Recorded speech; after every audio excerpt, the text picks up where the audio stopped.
Bom dia para vocês. Tá, parece baixinho. Vocês estão ouvindo bem? Tá? Então tá. Melhor. Bom, eu sei que muitos, além dos que estão retidos lá pela ponte, tem delegações que fizeram uma viagem de noite inteira, né? Saindo do oeste catarinense, chegando aqui nessa manhã. E eu não fiz muitas vezes essa viagem, mas sei o que é viajar 10, 12 horas de avião, de ônibus. Então sei que certamente estão cansados, cansadas. E aí toda a animação feita pelo Márcio e o uga-uga dele certamente deu uma animada também, né, para todos vocês, para todos nós. Eu quero agradecer a professora Claudete, professor Rubens, a Luiz Carlos, nosso coordenador, a todas as pessoas que são dirigentes do Sint, né, pela possibilidade de podermos fazer essa conversa, esse diálogo aqui hoje. É de fato uma conversa da qual nós vamos buscar cada vez mais interagir com vocês acerca daquilo que vocês conhecem ou que possam eventualmente também trazer como contribuição da sala de aula, do espaço da educação que praticam, e dizer que a minha fala ela é bastante facilitada em função do que já aconteceu, né? A Gisele em particular, eu acho que ela não está aqui neste momento, mas ela contou uma bela história, uma narrativa longa para nós que conhecemos o final do século XIX, o início do século XX, o que representou, né, a população negra e os conflitos daquele período. Ela contou uma história extraordinária. Eu quero cumprimentar também o nosso companheiro e amigo vereador, nosso companheiro Lino Pérez, que está aqui, né? Lino, bem-vindo, né, aqui entre nós, um conhecedor, professor aqui da Universidade Federal de Santa Catarina, hoje vereador, militante histórico, fundador do Núcleo de Estudos Negros também, junto comigo, com Jerus e outras pessoas. E é sempre muito bom tê-lo conosco. E dizer que a Gisele, eu acho que todo mundo entendeu, foi bastante didático o que ela falou, mas ela toca num período que eu também vou aqui mencionar. Este período do final do século XIX, início do século XX, e ela fez uma narrativa exatamente de uma pessoa que sonhava, né? Tinha um sonho, e esse sonho foi impedido de ser realizado daquela forma com que sonhava, de ser uma bailarina e tal, e buscou as raízes para se fortalecer e continuar a vida, e a partir disso poder contar a sua história numa outra perspectiva. Nós vivíamos neste período um momento de absoluta eugenia no Brasil. Era uma ideia de limpeza, né? Aquela ideia de que a população negra, inclusive, não sobreviveria. Essa expectativa, ela não é algo inventado pelo movimento negro do século XX. Havia, sim, uma visão que polarizava em duas dimensões. Uma de que estaria assegurada a democracia racial no Brasil. A outra é que o processo de branqueamento era inevitável, né? Então, com essas duas polarizações, ficou muito difícil. E aí, para nós que conhecemos pessoalmente, convivemos, lemos quase tudo que foi produzido por figuras como Abdias do Nascimento, Guerreiro Ramos, né? Mas para citar esses dois, porque ela falou do TEM, do Teatro Experimental do Negro, do Rio de Janeiro, nós sabemos o que foi para o Abdias do Nascimento, morreu com quase 100 anos, há 3 anos passados, a luta para aquele tempo. Ela fez um pouco hoje da reprodução daquilo que eles buscaram fazer no Teatro Experimental do Negro, tanto ele quanto o Guerreiro Ramos, e isso foi fundamental para o movimento negro, né? O Teatro Experimental e depois a Frente Negra Brasileira foram dois momentos singulares. Eu não vou, evidentemente, eu tenho um roteiro que a gente, para o debate, eu vou explorar algumas coisas do roteiro, mas ao final, algumas sugestões, sobretudo para que a gente discuta no movimento sindical, né, os grandes desafios que nós temos para o tema das relações raciais na educação, e vou procurar explorar um pouco na primeira parte, agora nos primeiros 15, 20 minutos, os significados e os impactos do racismo no Brasil, né? Que eu penso que essa é uma questão fundamental, e sem que a gente compreenda a dimensão dele nas nossas vidas, às vezes a gente não consegue ter dimensão no nível das organizações e do ponto de vista coletivo, né? O racismo não há possibilidade de que eu o combata sozinho. Ele não tem essa possibilidade. Não adianta eu me atracar com um racista na rua e tão menos eu ficar mandando e-mail desaforado para ele, né? A possibilidade que nós temos de combater o racismo, ele é coletivo, porque ele é praticado, por incrível que possa parecer, coletivamente. Sempre que tem um ato racista contra uma criança negra na sala de aula, as crianças negras estão sendo atingidas por aquele ato de racismo, né? Então ele tem uma força sempre coletiva. E aqui as falas, o professor Romeu foi extremamente feliz em trazer um exemplo que eu conheci essa crônica, né? Ela é importantíssima. E a fala do Wagner também, enfim. É claro, sempre relevado algumas proporções, porque o Wagner não está aqui, mas é bom que a gente tenha a dimensão que a história do desenvolvimento do capitalismo e do colonialismo, é evidente que tem a ver com o racismo, mas o racismo não tem a dimensão somente no mundo capitalista, né? Ele não é somente praticado e vivido no mundo capitalista, ele tem fronteiras mais para além, né? É tanto que hoje um debate seríssimo que está sendo feito em Cuba, exatamente a ausência dos dirigentes negros no partido, né? Ou a ausência dos dirigentes negros no espaço de poder, mesmo em Cuba, que fez um processo revolucionário em 1959.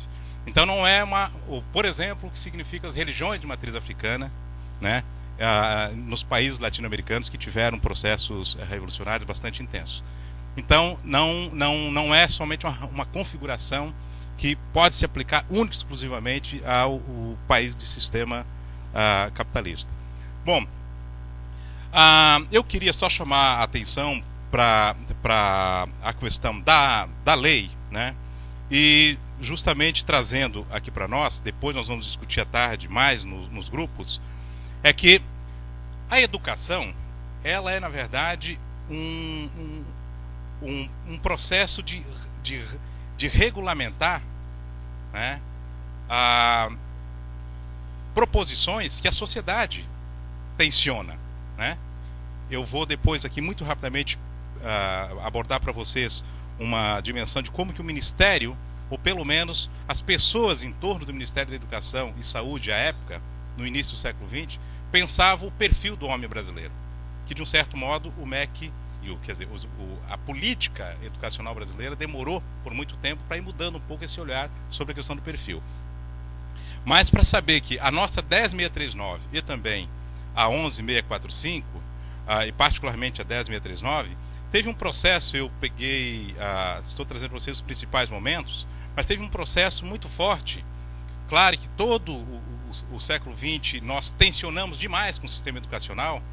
Santa Catarina, inclusive, foi um estado que teve muitas leis que antecederam, inclusive, a 2003. Aqui em Florianópolis nós tínhamos uma de 1986, se eu não me engano, 96, que foi aprovado para implementação já do ensino da história da África no município.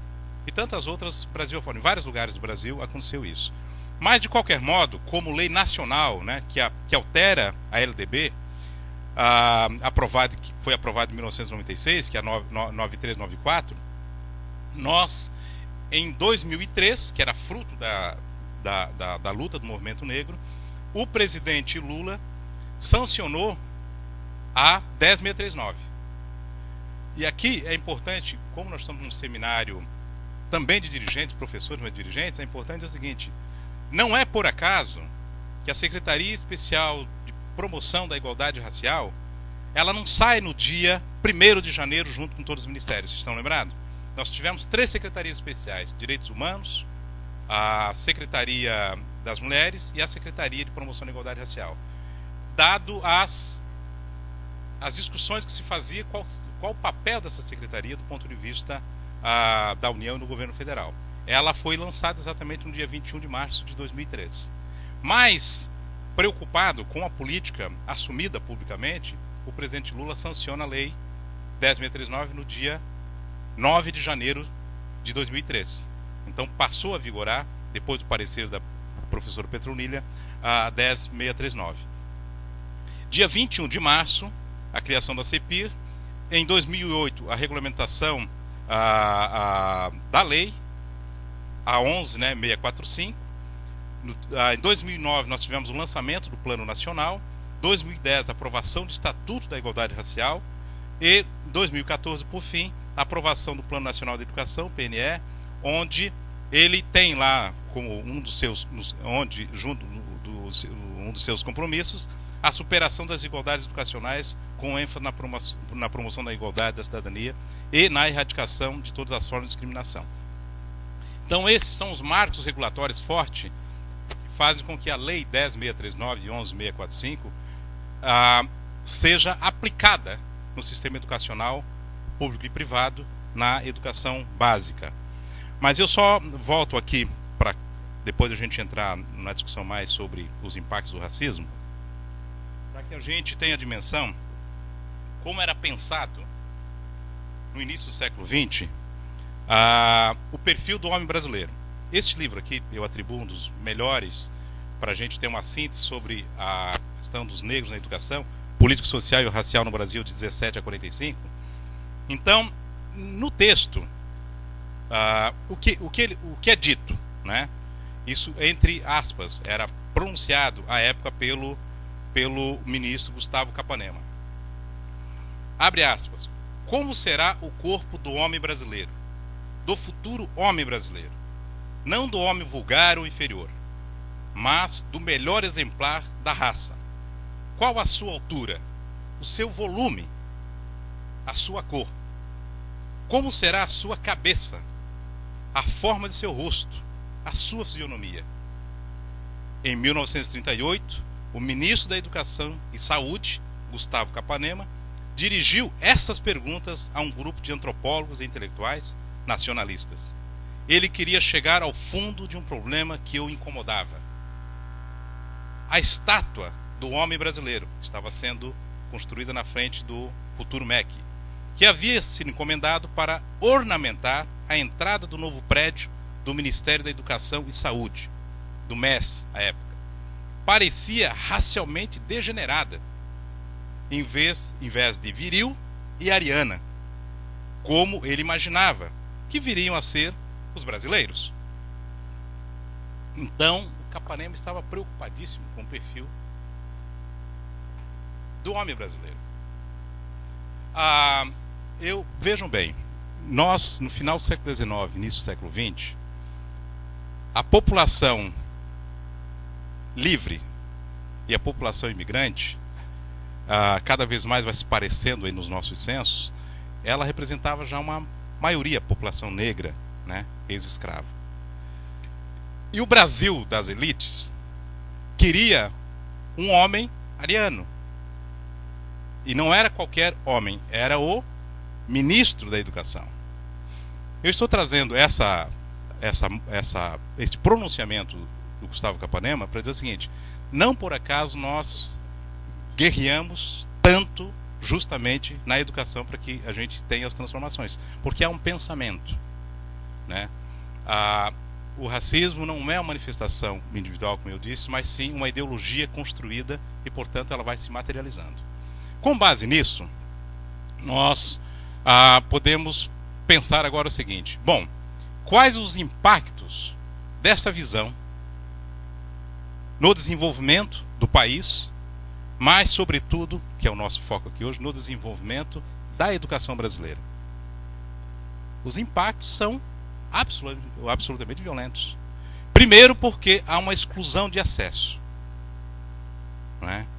Se há uma exclusão de acesso à educação básica, é claro que, a um determinado momento, o tensionamento da sociedade brasileira vai chegar num determinado momento onde nós vamos ter que buscar soluções para a política de acesso. No entanto, nós fomos discutir política de acesso de maneira concreta e alargada nos anos 80, praticamente.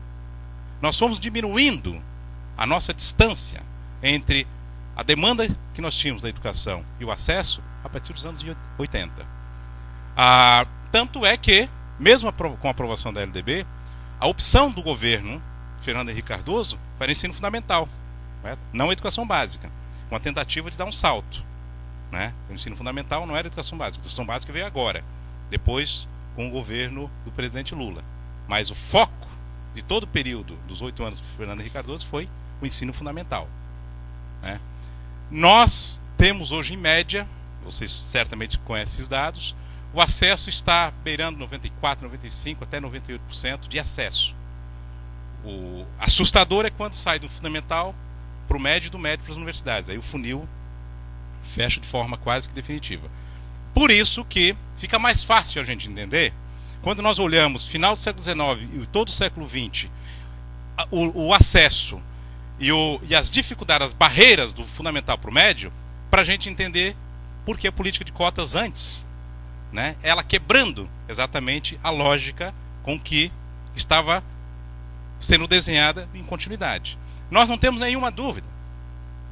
Qualquer estudioso ou interessado em conhecer um pouco mais o nosso sistema educacional vai perceber que o fato da gente ter 99% de acesso, ou 100% de acesso, daqui aos próximos 4, 5, 6 anos, vamos colocar como está previsto nos próximos 10 anos, né?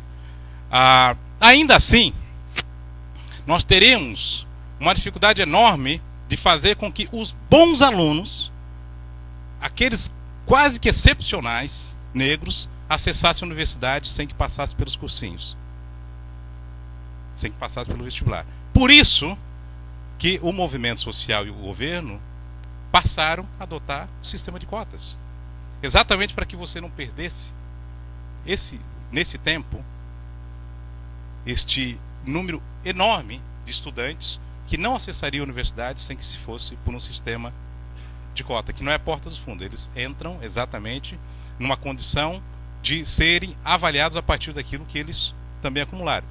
De tal modo que a seletividade do vestibular era tão grande que, ao entrarem na universidade, se destacam como os melhores alunos. Nós não temos nenhuma universidade onde os alunos negros, e essa aqui inclusive, que eu me formei nesta universidade e acompanho o sistema de cotas, todos os alunos têm a média, se não igual, melhor aos alunos que entraram pelo sistema chamado convencional, né, ou que não passaram pelo sistema de cotas. Então, para que a gente não tenha nenhuma dúvida de que o sistema de cotas ele é uma correção necessária, uma intervenção necessária neste período, enquanto a gente vai construindo um bom sistema de educação básica, de acesso assegurado e, sobretudo, com qualidade.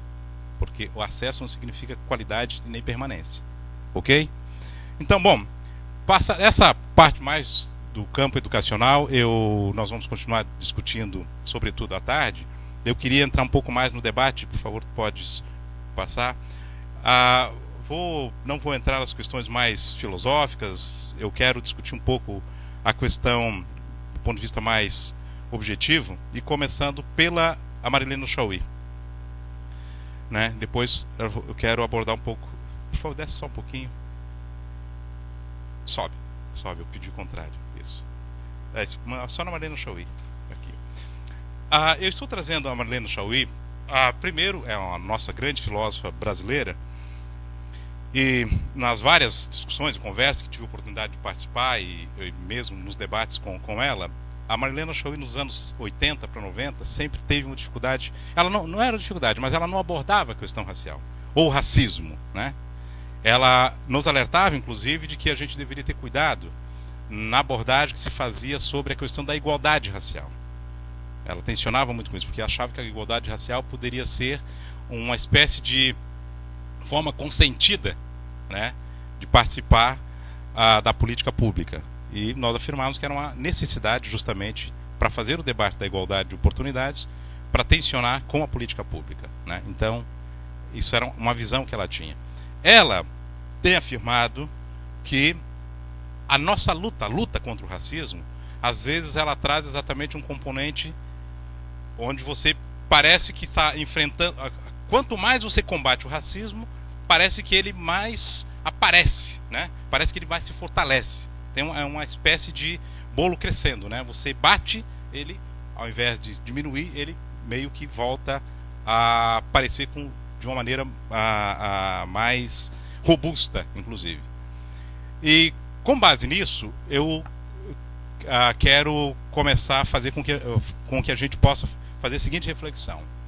Não há uma sensação nossa, eu não sei se tanto para vocês, mas eu sinto muito isso e percebo isso, não há uma sensação de que o racismo no Brasil está mais vivo, que ele pulsa, que ele está meio que batendo a porta da casa da gente, na rua, no bairro, e que ele incomoda, né? Tem essa sensação, a gente tem essa sensação. Não é só uma sensação, ele de fato, ele cada vez mais toma dimensões de práticas coletivas. E aí onde está o grande problema. A dimensão coletiva com que o racismo vem sendo praticado no Brasil. E aí eu trouxe o exemplo aqui do Aranha. Vamos lembrar, recordar o jogo contra Grêmio e Santos, que aconteceu em Porto Alegre. Esse jogo cabe uma reflexão muito forte nossa, porque o jogador, o goleiro Aranha, negro, de 1,90 m, com um elevado grau de consciência racial, ele sabe que é negro, se assume como negro e tem consciência racial, ele diz para o juiz o seguinte: eu estou sendo xingado, a torcida está me chamando de macaco.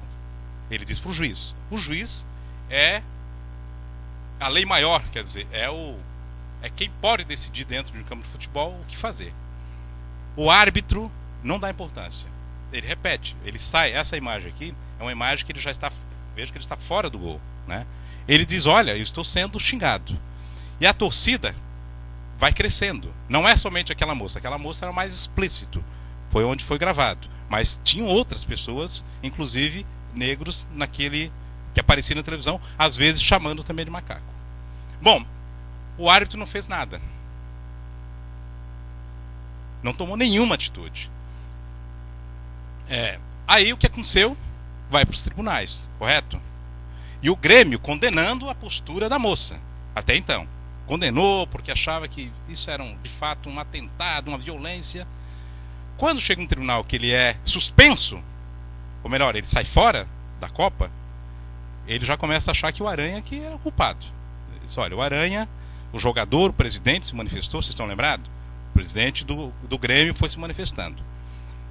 A moça passou a receber ameaças da torcida, que achava que ela tinha prejudicado o time, o Grêmio, né?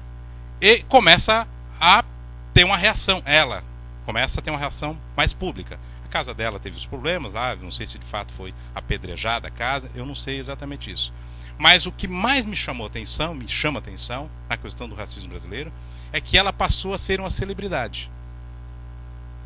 Ela passou a ser convidada para os programas de televisão, ela foi no Fátima Bernardes, ela passou a ter uma vida pública. Sabe o que ela disse? Que ia militar no movimento negro. No Rio de Janeiro, a tranquilidade dela com relação ao que tinha feito. O Aranha quieto, mas ela estava começando, e as revistas já doidas para fazer fotos com ela. Vejam bem, eu estou dizendo isso para que a gente tenha a dimensão o que é o racismo no Brasil. Ela xingou publicamente um goleiro num jogo de futebol. A torcida do Grêmio tomou aquilo como mais importante do que a luta do racismo no Brasil. É de uma importância mortal o time de futebol, e eu não acho que não seja, acho que é importante, mas ele não está acima, não está acima dos direitos das pessoas.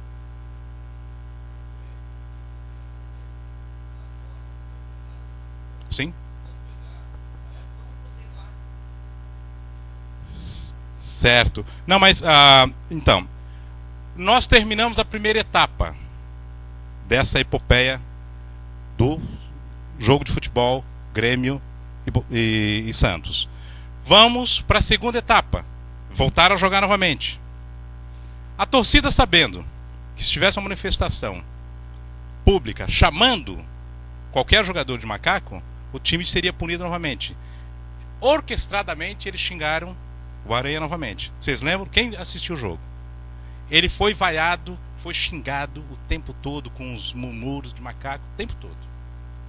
Então, o que estou querendo dizer para vocês é o seguinte: o impacto do racismo e a forma com que o racismo se manifesta no Brasil. E outro dia alguém perguntou, sim, mas então na África do Sul ou nos Estados Unidos, você acha que o de lá foi melhor a forma? Eu disse, não tem racismo bom, né? E não tem guerra boa. O fato é que o racismo brasileiro, ele destrói profundamente, e é isso que eu chamo a atenção, sobretudo quando a gente pensa em educação. As crianças são ceifadas, e às vezes a gente não sabe por quê. Qualquer forma de preconceito manifesta a uma criança, conte, ou seja, o bullying, qualquer coisa, ela vai sendo, a gente sabe disso, ela vai recuando, né?